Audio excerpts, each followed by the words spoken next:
ओम ह्रीं श्रीं देवी कात्यायन्य नमः। आप सभी को नवरात्रि के छठे दिन की हार्दिक शुभकामनाएं। आज इस वीडियो में हम आपको कात्यायनी की कथा सुनाएंगे। जयकारा माता रानी का। नवरात्रि के छठे दिन माँ दुर्गा के कात्यायनी रूप की पूजा की जाती है। दुर्गा माता का कात्यायनी रूप सबसे अधिक पूजित रूपों में से एक है। कात्यायनी माँ को बुराई का नाश करने वाली देवी माना जाता है। उनके 4 हाथ हैं। उनका एक हाथ वर मुद्रा में है, जिससे वो भक्तों को आशीर्वाद प्रदान करती हैं। दूसरा हाथ अभय मुद्रा में है, जिससे वो सभी की रक्षा करती है। तीसरे हाथ में उन्होंने तलवार धारण की हुई है और चौथे हाथ में कमल का पुष्प है। कात्यायनी माता की पूजा करने वाले भक्तों को अपने मन को आज्ञा चक्र में समाहित कर लेते हैं। आज्ञा चक्र दोनों बाहों के बीच माथे में स्थित होता है। इनकी पूजा करने से आज्ञा चक्र जागृत होता है। इसके प्रभाव से मनुष्य सर्वोच्च चेतना को प्राप्त करता है। वो बौद्धिक रूप से संपन्न, संवेदनशील और तेज दिमाग का बन जाता है। आइए अब जानते हैं माँ कात्यायनी की कथा। प्राचीन समय में कत नाम के प्रसिद्ध ऋषि हुए और उनके पुत्र ऋषि कात्य हुए। उन्हीं के नाम से प्रसिद्ध कात्य गोत्र से विश्व प्रसिद्ध ऋषि कात्यायन उत्पन्न हुए थे। ऋषि कात्यायन की कोई संतान नहीं थी। ऋषि कात्यायन ने संतान प्राप्त करने के लिए कठिन तपस्या की। इसी बीच राक्षस महिषासुर देवताओं पर अत्याचार कर रहा था और उसके अत्याचार दिन प्रतिदिन बढ़ते जा रहे थे। देवतागण दुखी होकर ब्रह्मा जी को साथ लेकर भगवान विष्णु और शिव शंकर के पास पहुंचे और उन्हें सारा वृतांत सुनाया। देवताओं की बातें सुनकर भगवान श्री विष्णु जी और शंकर जी को बहुत क्रोध आया और उनकी भौहें तन गई और आंखें गुस्से से लाल हो गई।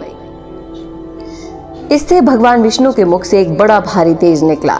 उसी प्रकार का तेज भगवान शंकर, ब्रह्मा, इंद्र और आदि सभी देवताओं के मुख से प्रकट हुआ। एक जगह इकट्ठा होने पर वो तेज एक देवी के रूप में परिवर्तित हो गया। तब देवी ने ऋषि कात्यायन के घर पुत्री के रूप में जन्म लिया। ऋषि कात्यायन ने भगवती जी की कठिन तपस्या की। पूजा के इसी कारण से ये देवी कात्यायनी कहलाई। महर्षि कात्यायन जी की इच्छा थी कि भगवती उनके घर में पुत्री के रूप में जन्म ले।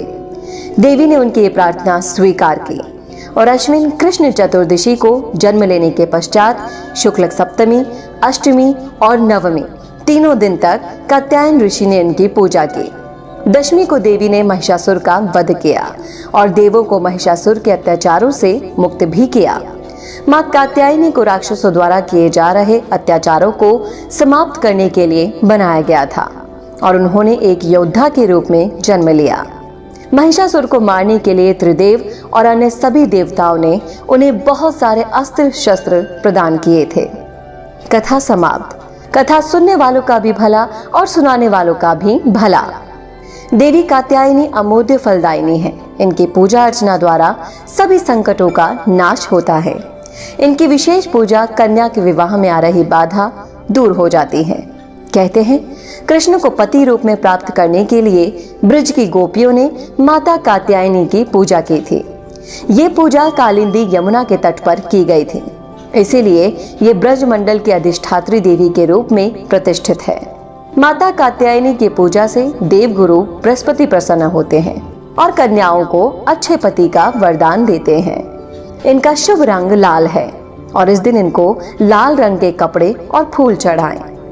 दुर्गा पूजा के छठे दिन प्रातः जल्दी उठकर स्नान करके सबसे पहले माँ कात्यायनी की मूर्ति या तस्वीर को लकड़ी की चौकी पर लाल वस्त्र बिछाकर स्थापित करें।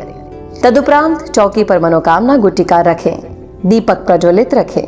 तदुपरांत हाथ में लाल पुष्प लेकर माँ का ध्यान करें। इसके पश्चात पहले दिन की तरह कलश और उसमें उपस्थित सभी देवी देवताओं की पूजा करनी चाहिए। इसके बाद माँ को हाथ में लिए हुए पुष्प अर्पित करें और माँ का षोडशोपचार से पूजन करें। देवी कात्यायनी की पूजा कर शहद का भोग लगाना चाहिए।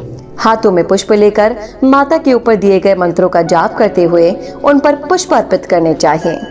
नैवेद्य चढ़ाएं और 108 की संख्या में इस मंत्र का जाप करें। ओम देवी कात्यायने नमः।